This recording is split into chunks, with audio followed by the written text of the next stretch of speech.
Bonjour, le but de cette vidéo est de vous présenter sommairement le logiciel Shotcut. Normalement, lorsque vous l'ouvrez pour la première fois, vous voyez essentiellement la même chose qu'à l'écran. Les fichiers médiatiques seront déposés ici dans votre liste de lecture. Votre montage vidéo va se faire ici dans la section Chronologie du temps Timeline. Vous n'aurez évidemment pas de projet récent et les paramètres de votre nouveau projet devront être définis. Notez que les panneaux peuvent être modifiés de cette façon, de sorte à avoir des dimensions qui sont plus plaisantes avec lesquelles travailler. Vous pouvez toujours fermer les panneaux et les réouvrir puisque toutes les icônes des panneaux se trouvent en haut. Vous pouvez changer la langue dans laquelle se trouve le logiciel en cliquant sur Settings et ensuite en allant dans l'option Langue, vous avez le menu déroulant de toutes les langues dans lesquelles le logiciel est disponible. Allons définir le projet. Vous allez indiquer dans quel dossier vous désirez que votre projet soit, le nom, et vous allez choisir également la résolution de votre montage vidéo. Si vous choisissez l'option automatique, ce que ça signifie, c'est que le premier fichier vidéo que vous prendrez de votre liste de lecture, que vous allez glisser dans votre montage vidéo, la résolution de ce fichier-là déterminera la résolution de votre montage vidéo. Autrement, vous pouvez aller définir la résolution du haute définition, par exemple, voire même jusqu'à du ultra haute définition, du 4K. À vous de choisir. La première chose à faire pour commencer son projet de montage vidéo, c'est d'ajouter les fichiers médias dans la section Playlist. Donc ici, j'ai déjà sélectionné des vidéos, des images et une trame sonore. Je glisse et je dépose tout simplement.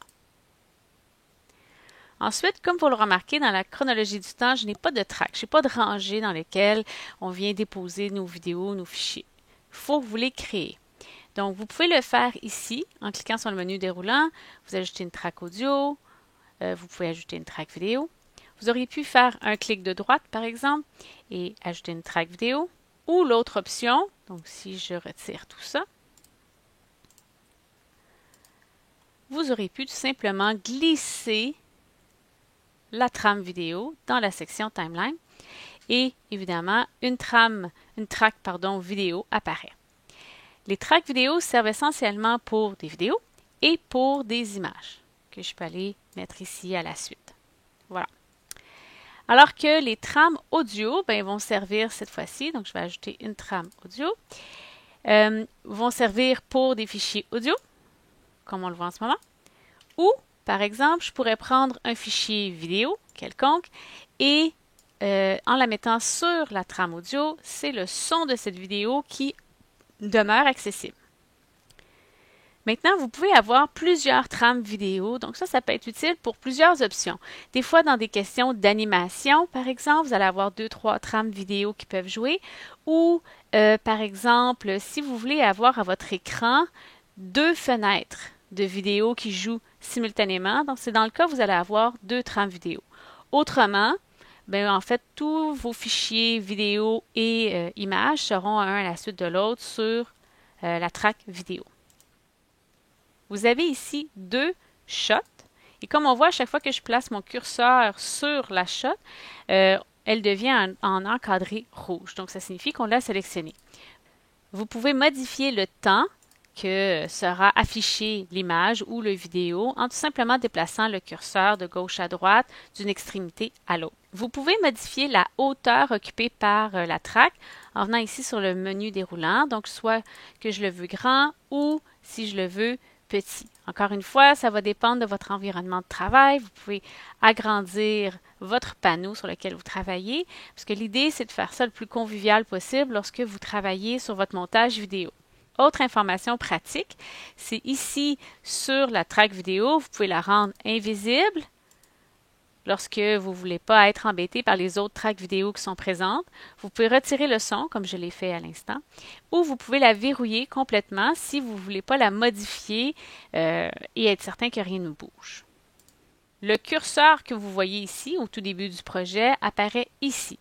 Évidemment, donc, lorsque vous appuyez sur Play, vous voyez votre vidéo qui démarre et vous voyez le curseur avancer.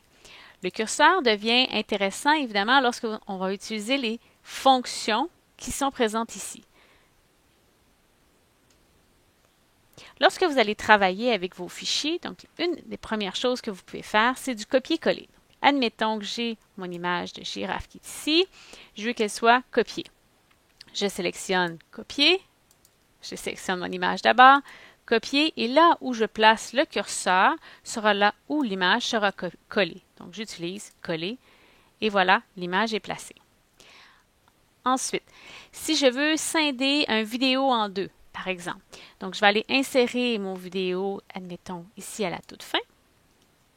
Et avec le curseur, je vais me déplacer à l'endroit où j'aimerais scinder la capsule vidéo. Donc, admettons que c'est ici, je vais aller tout simplement la scinder à cet endroit. Je pourrais déplacer mon curseur une seconde fois, scinder le vidéo une autre fois, et on voit bien que j'ai 3 segments de vidéo. Maintenant, admettons que je ne veux pas cette partie du vidéo. Tout simplement la sélectionner et appuyer sur Supprimer. J'attire votre attention que l'encadré vert demeure. Donc, l'espace entre les 2 blocs de vidéo qui sont restés est toujours là. Si ce n'est pas ce que je veux, admettons que je voudrais enlever ce segment-ci. Donc, je le remets. Je veux enlever le segment, mais je voudrais aussi enlever l'espace vert occupé par ce segment. Dans ce cas-là, je vais utiliser soit les ciseaux ou tout simplement le moins. Et voilà, le tout est parti. Admettons que je voudrais joindre ces 2 fichiers médias-là et je ne voudrais pas qu'ils chevauchent. Donc, quand je prends ici, c'est facile de les faire chevaucher, mais ce n'est pas ce que je désire. Mais je ne veux pas qu'il y ait d'espace vert non plus. Alors, pour ce faire, une façon pratique, c'est de prendre tout simplement la fonction aimant, prendre votre fichier et voilà, il vient se joindre à l'autre, juxtaposé de façon parfaite. Donc, on le voit en fil continu. Si je vais me placer ici sur l'image et j'appuie sur Play, on arrive tout de suite à l'autre vidéo, sans espace. Donc, évidemment, quand vous êtes sur l'espace vert, ce qui est affiché à votre écran, c'est noir. Donc, c'est ça qu'on voulait. Une autre fonction intéressante, c'est celle-ci, Ripple Trim and Drop. Alors, si vous prenez par exemple un fichier, donc je vais aller avec ce fichier-ci, si je le prends et je le mets sur mon fichier, ma track vidéo, on voit qu'on est en train de décrire par-dessus les 3 capsules qui sont déjà là. Alors, ça, c'est une des choses qui va faire en sorte que les 3 capsules qui sont là vont être effacées et remplacées par la trame que je viens de mettre. Si ce n'est pas ce que vous voulez faire, mais que vous voudriez plutôt qu'elle soit insérée, admettons ici, au curseur. Alors, ce que vous allez faire, c'est que vous allez activer cette option. Vous allez prendre la vidéo et vous allez l'insérer ici. Et là, on remarque que le reste s'est déplacé complètement à droite. Ensuite, admettons que vous auriez une deuxième track vidéo et sur cette deuxième track vidéo, par exemple, je vais aller mettre une image. Plus ou moins important. Mettons que je me mets ici. Et ce serait à cet endroit, exactement là, en plein milieu de cette image et entre les 2 vidéos qui sont présentes, que je voudrais aller glisser et insérer mon vidéo qui est ici, ou mon image, peu importe. Alors là, ce que je vais faire, c'est que je vais aller activer celui-ci. Alors, on va faire la même chose, mais là, ce qu'il va aller faire, donc on va l'insérer ici, tout va se déplacer vers la droite, mais sur les 2 trames. Donc, ça a bien scindé l'image en 2, comme je le voulais. C'est là que j'ai placé le curseur, c'est là que j'ai placé mon image. Mais ce qu'on remarque, c'est que sur la track en dessous, on a fait la même modification, le même espacement. Voilà, ça fait le survol assez rapidement des fonctionnalités de base. Pour exporter votre montage vidéo, vous cliquez tout simplement sur l'onglet « Exporter ».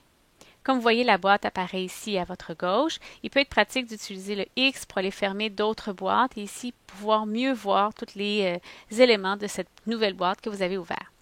Donc, vous pouvez cliquer ensuite sur « Avancer » et vous allez tout simplement sélectionner le format dans lequel vous voulez que votre montage vidéo soit transformé.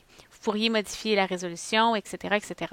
Une fois que c'est fait, vous cliquez sur « Exporter le fichier ». Vous sélectionnez où dans votre ordinateur que vous voulez le fichier. Enregistrer. On vous dit vérifier si vous avez assez d'espace. Et on va vous dire aussi sur l'icône à côté Jobs, la progression de votre montage vidéo. En espérant que ce bref survol vous a aidé. Bonne journée!